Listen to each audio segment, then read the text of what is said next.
Okay. We haven't got millions watching us today. Okay, we got sorry.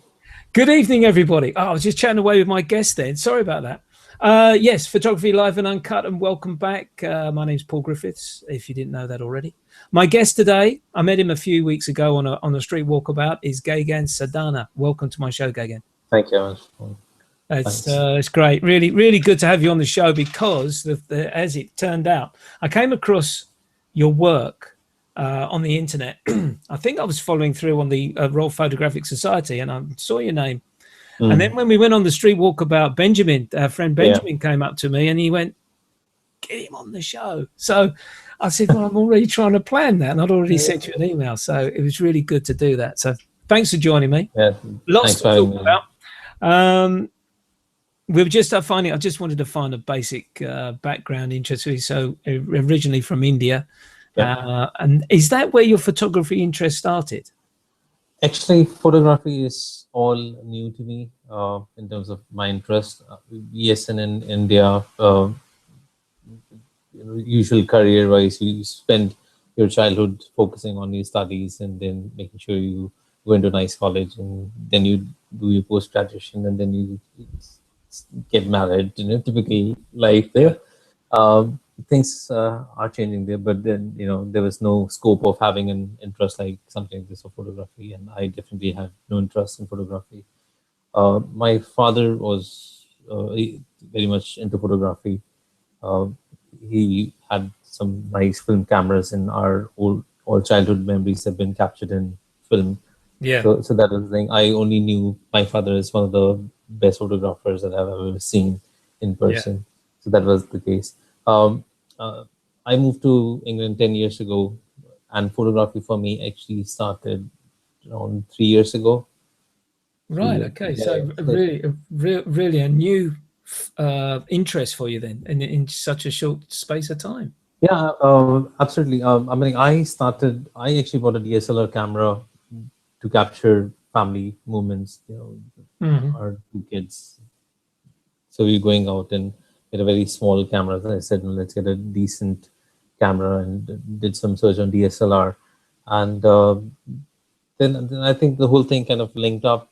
So what happened was I was searching for a lot of videos on YouTube as to understanding DSLR. I wanted to understand what is A mode and what is P mode, and those kind of things. Yeah. So I came across a video by the Nikon guy in Australia, and he had Eric Kim on his program. Yeah. And Eric Kim mentioned about Rinzirui, and Rinzirui mentioned about Thomas Leathard. And while this was happening, I'm still learning things about the camera and how to use it. At the same time, I'm also photographing. I started with family pictures, obviously, then moved to let's do something else. Move to flowers. That's a typical typical process, So and then came across this bouquet thing, and bouquet, that's nice, and everything is like wow. But then very soon I was like, I'm not, family moments is absolutely fine, great. I captured thousands of images for every event, those family pictures. But I quite liked what Thomas Leathard did. I went to his website, I started following his work.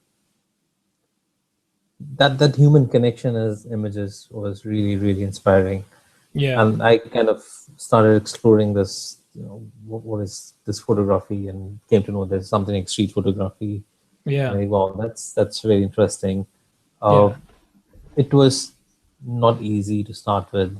Although I had my DSLR with me, for me to actually point a camera to a member of a public, in London, I started using my mobile phone. I said, I'll just take some pictures, and that too from a very far distance. But I started getting the hang of things, and that's when I said, all right, now it's time for me to actually take my DSLR for doing street photography. Yeah. Let's go back to when you're in Delhi as a kid. Was there any particular camera which you first came across? You said your father's a photographer. What sort of camera gear did he have? I actually don't even remember the names, but I think he had Yashica, and he used to get his films developed in Japan, and they used to come back to India, and he was I mean, he's still known as pretty famous in the whole of the family and relatives as the man who brought photography into the family. But for Yeah. me, it was. I do think sometimes is it genetic, that I quite agree with you. to- I've said this before. I don't think. I think that when in photography and art, really across the board, I think it's an innate ability. I think you're born with it. I think there are Mm, certain aspects which you can be taught, yeah, but when the real artistry in taking a photograph or creating art, whether it's with a paintbrush or crayon or yeah, whatever form of or tool you want to use, I think it is an innate ability, and I think you are born with it. That eye to see a photograph or to see an image, and then to work on it. Because we're gonna be looking at some of your work later on, and yeah, yeah. it is there's a skill there, and there's a style there which I don't think, and I'm a firm believer of this. I don't think it's taught. I think you're firmly in a situation where people it has an innate ability, and if your dad was a photographer and that is passed on down, I'm a firm believer of that. Yeah, I mean, I also started to come to believing that because um, the only thing that I question myself is why I didn't pick up the camera, when I was Mm. 20 or 25. I'm in my mid 30s now, but I'm fairly content with the progress that I've made, and Yeah. happy about the fact that I'm actually now doing street photography, and that's absolutely Yeah. incredible for me to. We were talking just before the show because I suppose really to a degree you do something different from the way general street photographers go about creating their work, in that they take a day out, they either go for a street walkabout, or it's either a Saturday or a Sunday, or maybe a break in during the week, and they go out. But your street photography is done when you are on a commute, for argument's sake, because you're one of the fortunate ones that can work from home. But when you go to see your clients, that's when you do your street photography. Exactly. I think that works in my favor. So I'm a full-time IT consultant. I'm an IT project manager working from home. And our policies, obviously, if it's a client meeting, let's do it face to face because that's how relationships build up. Yeah. For me, commuting from Kent to London and getting down at St. Pancras Station, uh, I usually, I'm always like 15 minutes, 30 minutes before, I'll try to reach there Mhm. before the meeting. But that's a time for me to really look around and observe people, and that's what I really like. I Mm. like observing people. I like seeing what people are doing, uh, and my best images, and actually 90% of my images have been captured as part of my commute. And Because the yeah, majority of the images you're taking there are not per se people going about having a good time. They're basically people yeah, going about their business. yeah, you're right. And Uh, this um, is the different aspect of it, isn't it? yeah, I think now that you mentioned, I can probably see all those images in my mind. I can see Yeah. that it's a typical kind of a London life, or the commuting hours kind of pictures. At the same time, I guess whenever I go out, if I'm going for grocery shopping, I do carry my camera along, and Yeah. that gives me an opportunity to go, get very close to the subject. Like I said, I'm always observing. Always actually looking at what's happening. What people might be thinking. So Yeah. that's what it is. Yes. Yeah. And for me, the way it works is, if I know that in the evening I have to board a train back home, I've got 15 minutes before I can board, and I just go around St. Pancras. And believe me or not, I'll probably end up with one shot, which is good enough. And then, You second one. yeah. How many images would you generally take in that short period of time then? Um, it kind of depends. So for me, the thing is if find good light, and I'm very much towards high contrast, and light and shadows are major component of my images. I'll Yeah. probably stay at that one spot, and I'll wait for the right person to go through that scene, and that might end up, taking somewhere between 30 to 40 images. Yeah, of and the you see same that's sense. that's another point you mentioned there about staying in one spot and letting the traffic, letting the Yeah, people walk past, walk through your scene, which you've basically created, is so different than basically doing the street photograph walkabout. You know, because I suppose when we were last on that walkabout with yeah, Spiros that time, yeah, when we came over from Crete, I yeah. suppose that was a little bit sort of very very different for you because people were constantly on the move and trying to catch up with the group or not wanting to lose anyone, and yet Yeah, you're thinking, I'd like to stay in this spot for a little while, please, guys. You know, is that the way it was? yeah, exactly. I mean, when the walk started that day, Yeah, I told Benjamin, I said, Benjamin, let's stay together. And I probably think I've slowed Benjamin that day a lot. yeah, But most of the street shots that we see around us is, probably on a walkway and, or on a sidewalk, and we are going this side, and people are coming from that side, and we take an image and keep walking and keep walking. yeah. But it's I'm not, interesting. yeah, We're gonna look in detail at your work later. But it's you've mentioned about high contrast. You're obviously looking for light. You're looking for shadow, which yeah, plays an important part of your imagery. I can just see off the side here before we go to screen share. yeah, Before we do that, I just want to talk to you about your camera gear. You mentioned yeah, that you bought a DSLR, yeah. um, and we'll come on to Lumix because you're an ambassador for the Lumix Yeah. equipment. Can you talk us through the process of your first camera and then through, and how did you get involved with Lumix? Okay.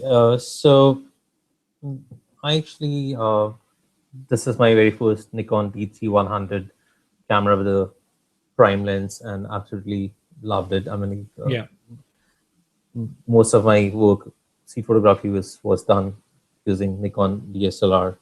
Uh, I had few limitations with this camera. There was no flip screen there, mm. so I struggled. So if I was to, always had to use a viewfinder. Yeah, Uh, but I sometimes wanted to be more discreet, about how I take the pictures. I wanted, this tiltable screen and things like that. And I was not interested in buying another camera because I'm not a gear oriented person. For me, hmm, give me the camera, I'll manage with it. So I actually did a workshop with Panasonic last year, exactly the same time, and that time I had an opportunity to try this camera, which is this is my GX7 camera. yeah, And what I really loved about the fact was this, this is so compact as compared to my DSLR, and yeah, the feature which I use the most is the tiltable screen. yeah, Absolutely love this. Uh, so last year I tried GX7 for one day. Absolutely loved it. Came obviously that was returned to Panasonic the same day at the end of the workshop. Came home, started thinking, oh, do I need to buy a camera, a yeah. mirrorless camera? We all But do that. kept going, kept going. Now all this while, obviously my wife has been a very important part in this whole journey of me transitioning into photography and then specializing into street photography. Uh, she, she is my best critique, and she looked at me and she said, "Do you still get good images using your Nikon?" I said, "Yes, and that's right." And she's like, "So you really need another camera?" And it's not to say, do we need to really spend money? It was like, do we really want to buy another gear? And I said, okay, let's leave it. Let's continue. Let's Mm. continue with this. And in November last year, I was like, I need something really quiet. The thing I was struggling was this: if I go on a London tube or anywhere else, even if it is on a quiet mode, when I press the shutter button, it will still make It's quite a loud shutter, isn't it? yeah, yeah. And I was struggling. I was kind of getting the wrong kind of attention, which street Yeah, photographer doesn't want to get. So, and I remember my experience with GX7 one day. So I said, let me buy, and we'll see how it goes. mm.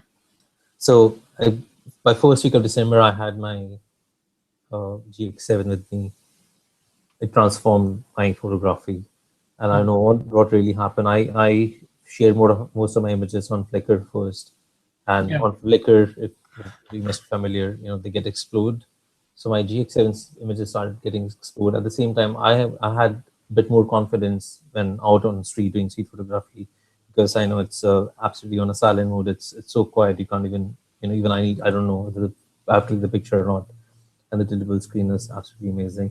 Plus, obviously, the basic Lumix system. I Yeah. love the system. Let's just talk about that Lumix just for a quick second, because I'm correct if correct me if I'm wrong. That's a 4/3 sensor. Yeah. That's right. Sensor. Yeah. And basically, what lens do you have on there? Something like a Yeah. 24 mil or Yeah. So I've got a 20 mil 20 prime. mil, Yeah. That's one. which is equivalent of 40 mil, isn't it, in Yeah. 35 millimeter Yeah. terms? With me, And yeah. sorry, and that Nikon was the D100, D3100. D3100. Sorry, Yeah. 3100. Right. Okay. Yeah, entry Yeah, level the DSLR. entry level. Yeah, exactly right. I was a Nikon user. I used the Nikon D50 to start off with, and upgraded that to a D200. And you're right, with the particular DSLR cameras, they are quite loud in terms of the shutter. Yeah. And they're not really ideal for street photography in the sense of trying to keep yourself a little bit on the inconspicuous side of things. And Yeah. the smaller cameras, you say, really allows you to be a little bit more freer, and Yeah. having the flip up screen as well is a godsend. It's a plus, As you know, when I saw you last, I had the X100S, Yeah. but I've just invested in the XT10, Yeah. and I too now have a flip up screen. That's It's just absolutely incredible. again, it's just changed everything. And of course, one thing as we love about the Fujis, a very, very quiet shutter. Yeah. If at all, you can't hear it at all. And this is the important thing about street photography. When you're doing things like that, you can actually take photographs. People don't know you're doing it. You get that natural, candid view of the person that you want to take the photograph of. Yeah, and also the mirrorless cameras are so compact. Yeah, exactly. If I carry this around my jacket, and people don't even realize I'm carrying a camera. Yeah. So Interesting, actually, because yesterday I was watching a video of John Free, as a street photographer from the States. Do you watch him as well? Yeah, the one he posted on YouTube recently. That's right. And he was going out with his Nikon F3. Now, total manual camera, film camera, 50mm lens on it, and of course, with his experience, he's so used to doing this sort of work. But even then, you could hear this shutter. It was a real sharp clack of a sound. But of course, that's what he was used to. Yeah. Let's go to screen share and have a look at your work, Gagan. And then after that, we're going to no, we won't do that. I'm going to ask you first of all. We're going to talk about the book, because you've got. You've been very fortunate enough to be chosen to have some images put into a book. So let's have a look at the cover of that book. Yeah. And talk us through it. Yeah. Okay. So this is World Street Photography 2015 book. It has photographs from worldwide 109 street photographers. The whole purpose of this book is obviously to promote street photography. At the same time, this is all the profits from this book actually goes to a charity. Oh, okay. So you might have heard about qjaja.com. So that's a site where they have this, you upload pictures in every week, and then they shortlist your images for the next year's book. But then at the end of the year, they curate the images, and finally they came across with 2015. On an average, a photographer has 1 or 2 images, and I was fortunate enough. I've got 3 images in this book. Lovely. Yeah. So, and actually, it's on. After the show, if you could send me the link to that, because I can put it in the blog, and if any of the viewers watch it, they can get on. Where'd you actually buy it? Do you have to go to the website to buy it, or can you buy it through Amazon?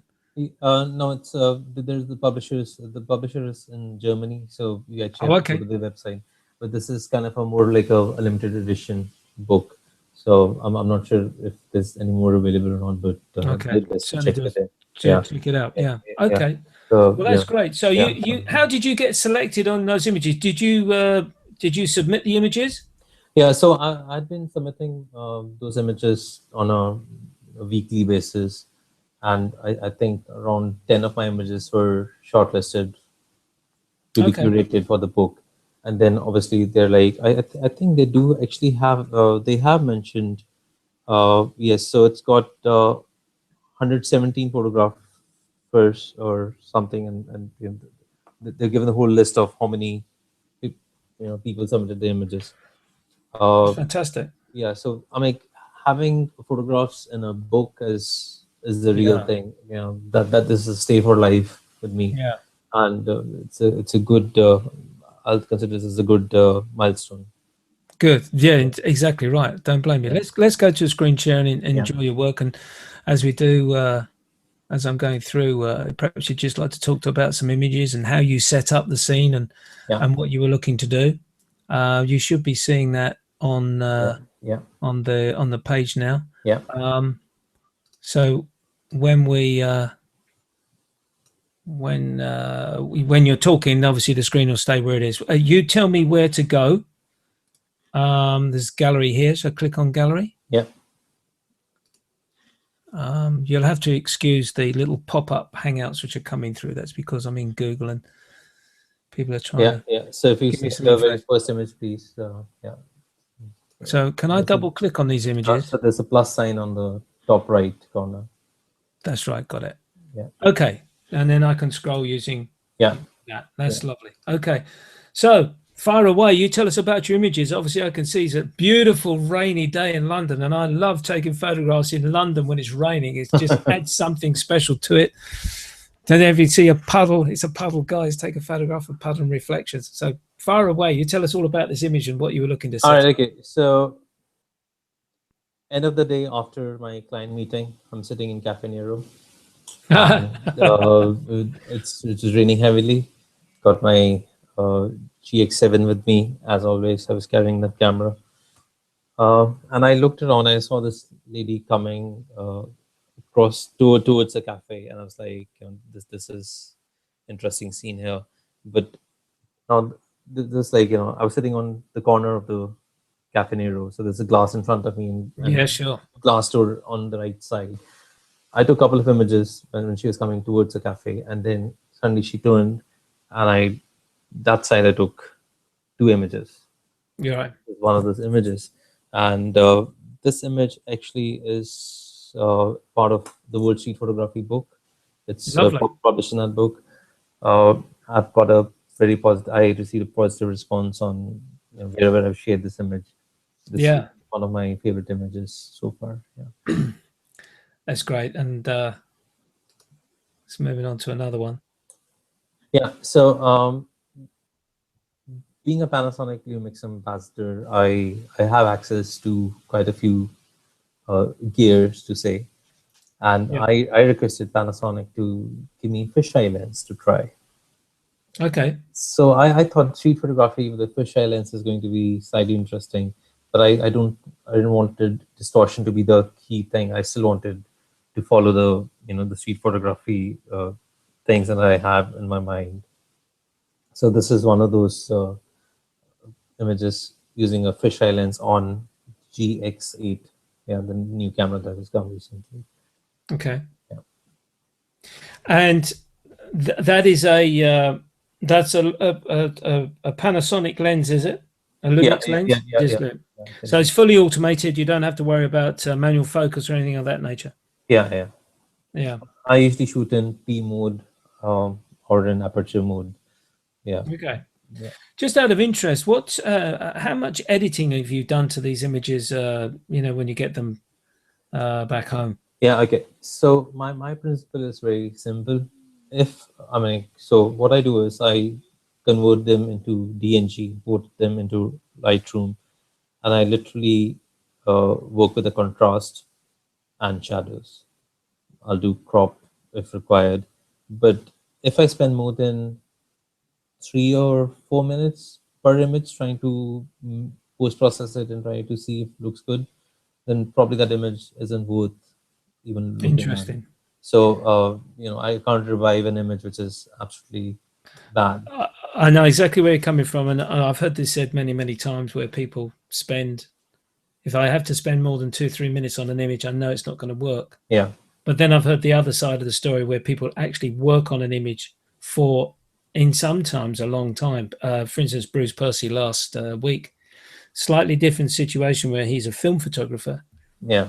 So he's scanning his image in and bringing it into Photoshop and doing work with that, and there's Yeah. layers and all that sort of work. So it's slightly different, but Yeah. he would spend sometimes weeks constantly going back to the image. Is he happy with what he created? No, start again, and he'll work on it. And I think, in actual fact, your style of editing is very, very, do I use the term similar to a number of street photographers? Yeah. They say, does it work? Yes.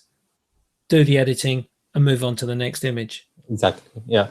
Do you, when you bring them home and you download them, do you actually, like what I prefer to do now after talking to Rincy Ruiz, do you let the photographs stay in your computer for a little while before you start working on them, or do you work on them straight away?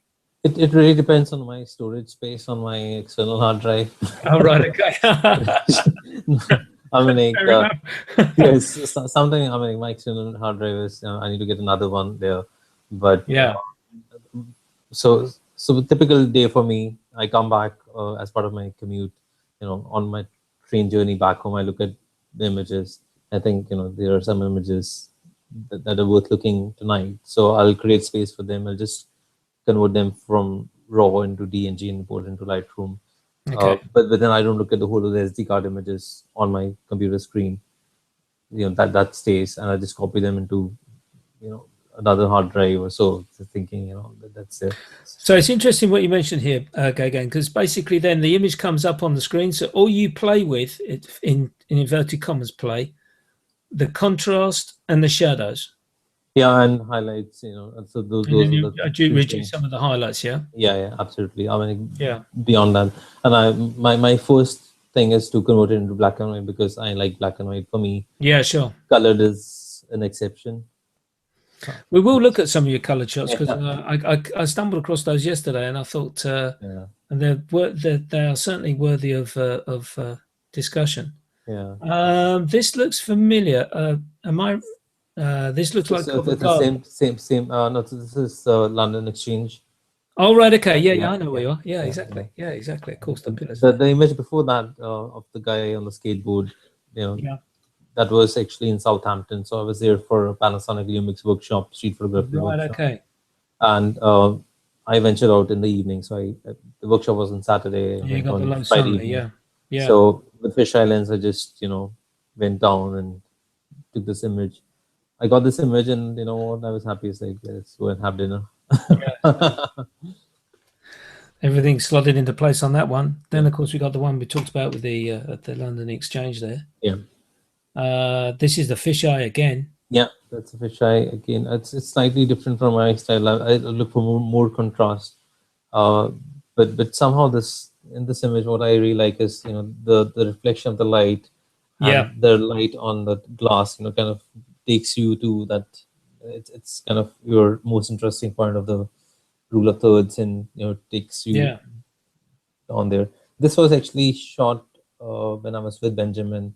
Recently, I've started doing photo walks with Benjamin. So Yeah. good luck. I'm like, call Oh, Benjamin. he's a lovely photographer. I love Benjamin's work. Yeah. So I'm like, He's, Benjamin, and let's go and shoot. Yeah. I love the way that he has this ability to just pick someone out in a crowd and just go up and start talking, and the next thing you realize he's taken 3 or 4 photographs and everyone's having a bonhomie time and laughing and joking. And Yeah, he does street portraiture. he's just great. Just his approach is just lovely, just lovely. Yeah. Interesting. I just wanted to check here. You say fisheye lens, so we're doing 2 times the crop on your sensor. But so what is the angle of this fisheye lens? Okay, so that's becoming slightly more technical for me. I'm a photographer. I love my thing.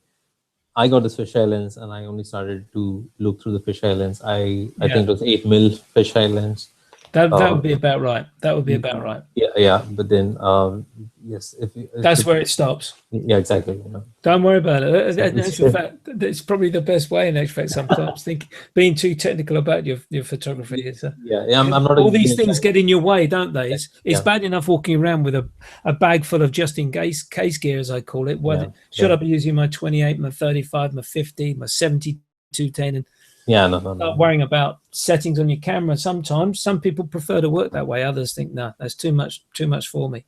I Yeah, just want to concentrate on getting the image. And I yeah, can see here, this is a classic example of what you were saying. We were in a situation and you're just waiting there, standing, waiting for someone to move in to your yes. scene. So that's one of my favorite locations in Pancras. That's where I get down. That's where I board the train from. Yeah. This image is actually was taken using Panasonic Lumix G7 camera, which introduced 4K photo. Yep. And yeah, there was a GH4, which is slightly more expensive side. Yeah, sure. So Panasonic gave me the camera to try, and I loved it. 4K photo. So basically, you take this 4K in a photo in a 4K mode. So Yep. so that takes like 30 frames per second, Yep. and you literally stand there and press the button, and you might And say you it's a and you can and you video. can and Yeah, you can take a yeah, shot yeah, out of that string. yeah, yeah. And one more interesting thing about this image is this is from our street hunters walk day. So Yes. Yep. now the walk ended and everything, and I was not satisfied that I got anything, any image. So I went on to St. Pancras, and I was like, I'll board another train. That's fine, but I need to get one shot. So Yeah, sure. I looked around, looked for the light, found a spot, stood there. What I like is, there's this triangles there, there's reflections, there's light there. I've also got myself in there, so just Yeah, exactly. I see you there. Yeah. yeah, I think I've said this before. This 4K option that you've got with the Lumix cameras, I think, is the precursor for what potentially sports photographers are going to be using in the future, yeah, because of that ability to shoot at 33 frames a second. Admittedly, you're only getting what, an 8 megabyte image out of yeah, the camera at the moment, but in time to come, I think you'll be able to get something a little bit more yeah. in terms of size for the street photographer. In saying that, they don't need anything bigger than that. They're going to print an image at less than A4 in size to go in the magazines and newspapers. Yeah, And yeah, with this one, this is 8 megapixel, and then can be printed up to A3 size. So have that you? will be fine. Yeah, yeah, and these are I, like I, JPEGs. Yeah, I was going to ask you about printing later on because this I love this image here. This is lovely yeah, because of yeah. the lettering on the road here. Yeah, so this is 15 Got minutes the before my client meeting, London Borough Market. Uh, right. so when the light was beautiful, Mm. uh, typical of me to find the spot and just stood Yeah. there for like 10 minutes. And there was And what time of the day was this? so this was around morning, quarter to 9. Okay, Yeah, let's come out of that one because I know uh, that color is not your thing, yeah, and you've got a few images here which I think are worthy of looking at, especially this one, which I could have that on my wall with consummate ease. I think that's a fantastic image. thank you very Again, much. get it. I'm going to take a guess here, and you tell me if I'm wrong. I'm assuming this is taken through a windscreen or through a window. Yeah, you're absolutely right. So that's Right. they call it what they call fountain wall or wall fountain. You're right. Okay, got it. So this is in London, Tottenham Court Road. I saw this from the other side, and Yep. this is not at all interesting. And I was wearing my suit and tie and everything. Went inside the building, told the reception guy that I was there for a meeting, and can I wait here? And he said, yes, you can. And I was like, can I turn around and take some pictures? And he said, yeah, go ahead. Lovely. And I started taking pictures in black and white preview mode because I actually shoot in black and white. Yeah. And then I was like, no, I'm not getting what I'm seeing here. So I had to what I really do is switch to my colored mode and got this one. This image actually has been selected for an exhibition in Dublin, which is starting on 14th of August, from 14th till Oh, well done. 7th of August. And the best part is this has been chosen from, so that exhibition has got 50 images that have been selected. Out of that, 40 are from photographers based in Ireland and 10 from worldwide submissions selected by Thomas Luthan and Lindsay Roy.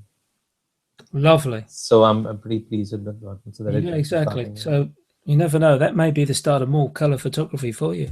I This think again is another one. We've got your high contrast in terms of what you're used to with your mono, but with the color, obviously, we're seeing here the beautiful sunset in the background there with this whispery clouds and yeah. and this kid. Obviously, I'm assuming he's either jumping for free or he's just lost his skateboard. One of the two. Yes, it's yeah, he's just jumping there. This is actually a JPEG image from a 4K mode, so it's a 4K Again, photo. yeah. Again, straight. And the best part is this is straight away JPEG, nothing, no post processing at all. Absolutely. Yeah. So this is straight from the camera. Yeah, I think and we're seeing cameras develop now along this 4K video line, which, as I mentioned to you before, yeah, you see, we go back to this one, and just for argument's sake, just take it as a straight sports photography, sports image. You got a sharp player there, and as you say, with as a JPEG as well. yeah, I can see the future of this without a shadow of doubt. This one, classic image with the two heads and the two hats, and you're looking down, beautiful shadows, and then what always catches my eye is this beautiful red. Lovely, lovely. Yeah. This image was actually selected by National Geographic as part of the Daily Dozen, so I'm pretty pleased with that. Yeah. Again, the light was good, and the Great platform did work. not have no. Yeah. And I'm glad that wasn't me walking past. I spy with my little eye. Beautiful. This was last year. I was doing a street photo walk with Vineet Vora. He's a very world famous street photographer on Tottenham Court Road. Saw this one and could, couldn't resist that one. Yeah. The great thing about it, and obviously you know because you were his stripes. Yeah, exactly. The stripes are the fantastic. Well spotted. Well spotted. Thanks. Well spotted. Okay, we'll come out of screen share.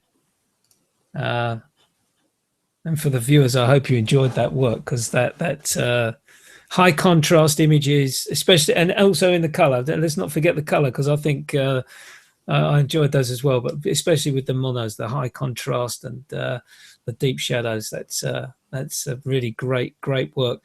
Let's talk about the Lumix association. How did this develop? Apart from the fact that you went along to a Lumix event, how did you end up being involved with Lumix that little bit more than just a normal Lumix user?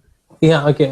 So last year when I did the workshop with Panasonic, obviously I tried GX7. Pretty impressed with that, but I spoke to the Panasonic people and said, "Can I have?" Cheekily, I said, "Can I have the GX7 to try, please?" And they said yes, they can give it to me, but obviously for various reasons. And I think my work is still evolving. Probably they were not too keen to give it to me that last year. Yeah. And then November, because I met a few people from Panasonic and I got in touch with them, and I said I'm considering buying a mirrorless camera. And actually even tried Olympus camera, so got it for a weekend to try. Didn't get the feel for it. Not to say that Olympus cameras are bad. This is it's personal horses thing. for courses, isn't it? Yeah. Got in touch with Panasonic. Said thinking of buying GX7.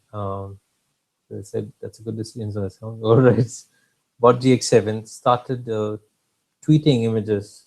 So I'm also new to Twitter. It's only last year I joined Twitter, and started tweeting images. And Panasonic started favoriting and started retweeting.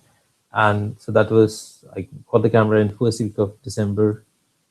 And in Jan this year, Panasonic, I had a conversation with Panasonic, and basically the question was to me, if I want to be in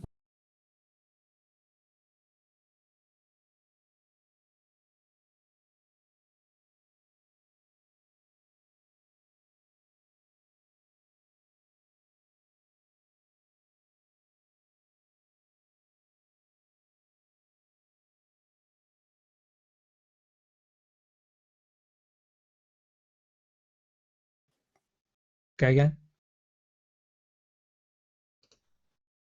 We've got some thunderstorms roaming around. I'm just wondering whether maybe Gagan's been affected by that. So if I just quickly go on to a Facebook link, which we arranged to have up, and I'm wondering whether the thunderstorms which are floating around have affected the link to Gagan. So just bear with me a second. Are you there, Gagan? Yeah, I can. I can see you. Can you hear me? Yeah, I can hear you fine. Yeah, I think I was just saying to the viewers. Usually it's me that disappears and has to come rushing back, but I think what's actually happened this time, I think there's maybe some thunderstorms starting to roll back in, so we may be struggling with connection over the next little while. But Yeah, let's carry on. Let's carry on. You can hear me fine, yeah? Yeah, I can see you actually. Can you see? Okay, that's good. Yeah, I can see you. Yeah, that's it. Yeah. So yeah, Panasonic. So basically, in June this year, they said let's come on board, and the head start, you know, into street photography happened. So I Yeah. did 3 workshops with Panasonic, 2 in Dorchester and 1 in Southampton. In total, 50 people attended the workshop. I had a good feedback from people, those who attended. So it was good to kind of share my experience with people, and also everybody who attended gets a chance to try the Panasonic Lumix camera for the day. So that was a good thing. Yeah. So I'm hoping it will be much more to come in months and years. That's good. You're being involved with that. I'm having a bit of difficulty with regards to the camera because you're probably going to just get me talking and then it doesn't change over. So I'm going to try and have to do that manually as we go along. So that's really good. So you're basically now getting more and more involved with presentations for Panasonic. Yeah. And they are now, in actual fact, obviously sending equipment through to you to test. Do you have to write any blogs at all of that nature and give a sort of a little preview of those? No. I mean, I had this conversation with Panasonic also, and I think it's really a plus point that Panasonic and I have an understanding between us. I actually don't even publish my street photography work on a weekly basis. Right. If I don't have anything to publish, I won't publish it for the sake of publishing. That's not Okay. me. And Panasonic understands that. They haven't really asked me, go and put blogs or create content and put it out on a daily basis, weekly basis. I go at my own pace. And the thing is, if I was to take that pressure on me to create content, then I'll probably lose my passion and love. It wouldn't work. Yeah. Yeah, I understand what you're saying. I think Fuji are exactly the same way as well with their invitations to people to write about their work or to use their tools or their lenses and their cameras.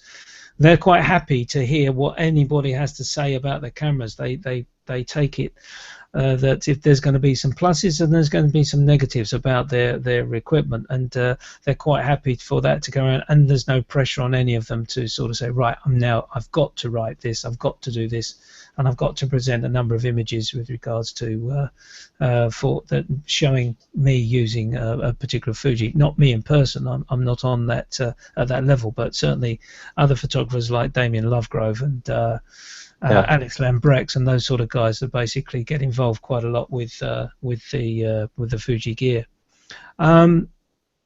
Printing, I wanted to ask you about next, something which I didn't preempt in our chat before, because you mentioned it that you printed up to A3. Do you do a lot of printing? So I do sell my prints, my photographs as prints or frame prints. The biggest size that I've sold is A3, obviously. Yeah. Yeah, I mean, I don't have a big inventory, so if somebody places an order on my website, there's the print section, and they look, they can go there, they can look at the gallery, and if they like anything, then they can get in touch with me on the phone or email. And so you actually print the photograph yourself. You don't put that. I don't do that. Oh, you don't do that.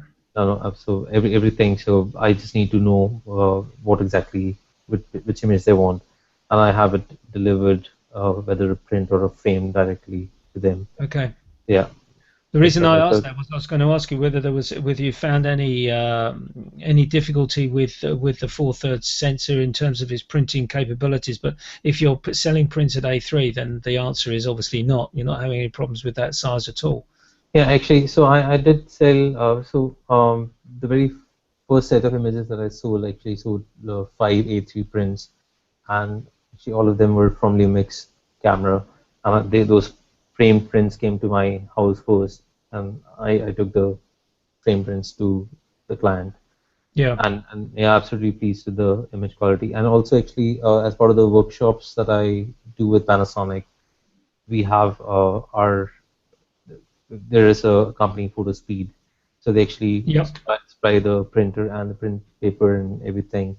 So what we do is we print images there, then and there on A3 size Yeah. to demonstrate to the people the quality of the prints there.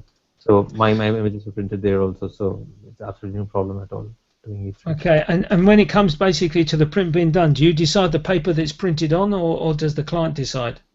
No, I've got two kind of papers really, one matte and one gloss kind of thing. Yeah.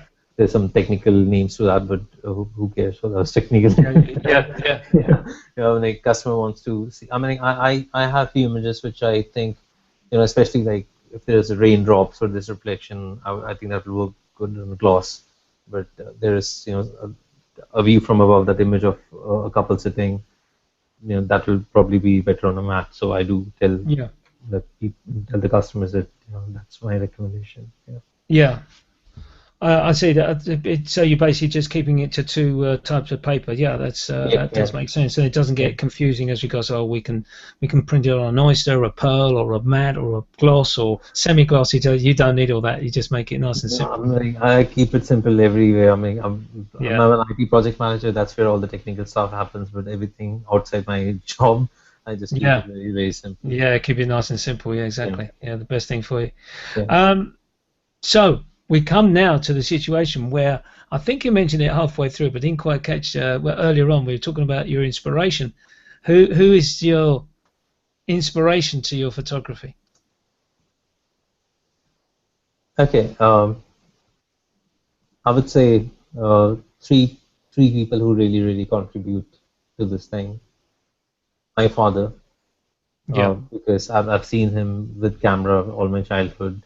Uh, the photo that he clicked, so that's one. Second is, this is no particular order, please. So no, that's the second fine. one is Thomas Luthard, who Yes, actually, whose work inspired me. I'm still, kind of one subject and one image kind of thing. I don't do complex images. I don't do layers and things like that. Those no, are no, good styles, but that's not mine. So that's Thomas Luthard is second. And yes, now that you said, who inspired, and I think, you know, my wife should get the credit for this also, because yeah, she is the first one, and she's a very honest critique of my work. As a street photographer, we get yeah, connected to our whole process of, I went to London and I did 100 images, and I think mm. these are the 5 best images. But then when she looks at those images and she says, this is not very good, This is or, not up to the or standard. Yeah, yeah, and then that's there. At the same time, if I am always doing the same kind of stuff, then also she tells me, that yeah, that that that is a very very good point you make there, because there's nothing worse, I think, than someone who thinks they're doing well with a particular type yeah, of street photography, and then someone turns around and you says, "You've taken that shot before. You've done yeah, that before. That's not yeah, new." And you do need someone to turn around to you and say, yeah, "Change it. You're going down exactly, the wrong path." Does yeah. does your wife enjoy street photography? Actually, she, she spends a lot of time, sitting with me and looking at what I'm doing, and looking at what I'm looking at, and I share, some good images that I see, and then I tell her, look at this, Mm, this is brilliant, and then mm. she has got a very good understanding of street photography. Does Uh, she take photographs? oh no, no, I mean, Amazing. she's no, most of my family's now become, my two kids. My Right. daughter, she's 5 and she's got her own camera. My son needs my GX7, and I say, all right, December is when you get. But the thing is, so like trying with fisheye. So I was getting to a point where I'm just using one lens. I'm pretty happy with that. I'm one camera, one lens. But it was like let's try fisheye, let's try something different. So Yeah. she gets the credit for That's a actually. very good point. It's nice to hear that. It's nice to hear that you say that she's inspired you as much because having a comments made by someone. Normally, of course, when you have a family member saying, "Oh yeah, that's good. Oh yeah, that's good. That's a great photograph. Oh yeah, superb," you're not getting the critique that you need. Yeah. Until you get a point where, as you say, with your wife, they're making obviously some very good input into your work. Yeah. And going back to Thomas Letard, having spoken to Thomas myself on a previous show, well, I don't say this lightly by any stretch of the imagination, but I do firmly believe that Thomas will go down as one of the all-time greats of street photography down the years to come. He's got a superb talent and ability. How he does it, how he gets in the face of people, very much like Bruce Gilden, the guy from New York who used the flash. How he does it, I just do not know. But some of Thomas's work is outstanding, and I firmly believe he's going to be regarded as one of the top quality photographers in the future. Yeah, I mean Probably he's too early to absolutely. say that he's one of the tops now. No, he would always be on my top list. Yeah. Like, he's the reason I'm actually into street photography. So, Yeah. and I'll always acknowledge that. Yeah, exactly right. So it leads me quite neatly to my question to you: who's your favourite photographer? Is it Thomas Letard? Yes, he is obviously one of my favorite photographers. But the thing is, the quality of work is so good now. Yeah. That it's difficult for me to actually put names and say, he's good and he's good. I mean, you look around. I mean, I'm a member of the Street Photography London Collective, and we are like 9. And we recently had the newest member join us. Absolutely incredible, the amount of work that we see as a part of the collective. So, I thoroughly enjoy, members' work. RPS is again great. Look at the work that RPS people are doing. Actually, the RPS biennial exhibition, where I have one of my images, which is being exhibited as RPS biennial print exhibition. Yeah. I went to that exhibition in Cambridge to see my image, but at the same time, I was, very much interested to see, the whole kind of exhibition. Yeah. And there were some street photography images and absolutely brilliant. Yeah. So the quality of work is very high all across the world. It's very difficult for me to name my favorite photographers. Yeah, I understand. So, You mentioned the Royal Photographic there. Obviously you're a member of that. Are you a member of their? Because they don't call it street photography, do they now? They call it something like documentary photography. I've forgotten the exact name that they call it now. Are you a member of their London group for that, or? So I was a member for the first year. I had the documentary group, but Yes. I didn't get much advantage of being in that group. I didn't see much happening. So No. when I went to the photography show, I went to the RPS and I spoke to the top guys, and he suggested I find what is the visual imaging group or something. Visual art group, yeah. Visual arts group. But I haven't chosen any group for me. No, the way things are developing, I'm hoping that I'll be able to get someone from the RPS on the show soon to discuss it, because there are so many different evolving groups now within the RPS. It originally started off as a street photography setup, then it went to street photography and documentary, because they wanted to basically keep, and photojournalism, they wanted to keep with that photojournalism style. Yeah, okay. Then of course you had visual art group, then you had contemporary group, and now there are so many different aspects and facets of photography coming in that I think that the RPS are really concerned as what is a photograph and what is art. What is the photograph and what has been edited into that. So of course you've got people creating layers of work now, and composite photographs and all this sort of thing. And I think what the RPS are trying to do is to cover as many different facets with very convoluting names which are coming up. As I said to you before the show, I presented a panel to a friend of mine to ask if it was good enough to be set up for an associateship panel.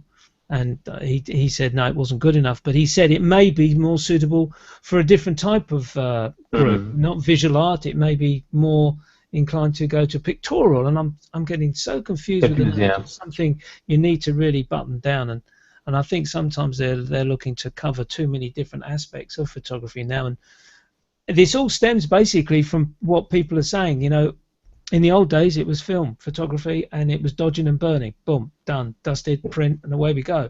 Now you've got so many different plugins that are available. The question is, when does the photograph stop and when does it become art, if you really want to cut it to the chase? But there's a lot of discussion there which I'd like to do one day. I think I'll see if I can get the president on. That'd be a laugh. I did speak to him actually at the photography show up at Birmingham, and he said he was open to it when the votes went through. So I think I'll have to give him a little email and go from there and get some understanding.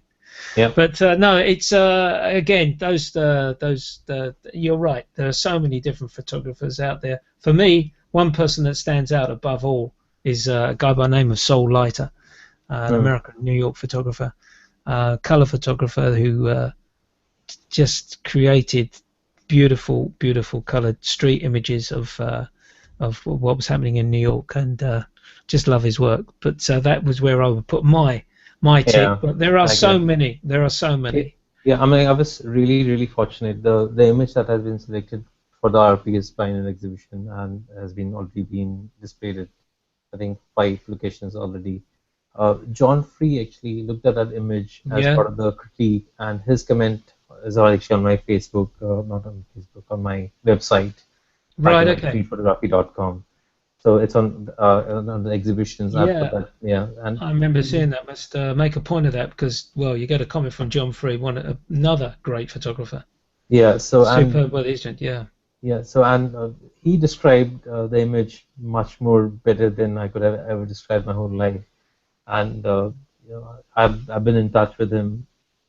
Yeah, he's a really really great guy. I mean, yeah, he says he talks so emotional about his photography. I remember watching him talk to. Well, I listened to him talking to Ibarra X Perello, and I also watched him talking about it, and he gets so emotional, especially when you start talking about Cartier-Bresson. You can see the tears rolling down his face, and it's pure emotion that is coming out from what he experienced reading about Cartier-Bresson and the likes of those people. Yeah. Gagan, it's been great talking to you. Thank you so much for joining me. Sorry to the viewers that we lost a little bit of contact there. I think it is down to some thunderstorms that are rolling about, and I hope that you've learned something basically, because it's not all about just taking the photograph of color. As Gagan's images, you can see contrast, shadow work, and the light is so important. And a couple of tips he's mentioned there as well: staying in one spot for a period of time to take some photographs. And you can get some work. It's not just a case of taking a photograph and walking on and moving on to your next spot. Thank you so much for joining me, Gagan. I've really enjoyed talking to you, and no doubt we'll meet again sometime in London when we can do a walkabout. Congratulations for all the work that's been shown in exhibitions, and good luck with further work with Lumix. Thank you much. Great set of cameras they've got there. It suffices for me to say, folks, today's Thursday. We just got one more day to the weekend, and if you're going out shooting this weekend, leave your camera bag at home. All the best to you. Bye for now. Thanks, Bob.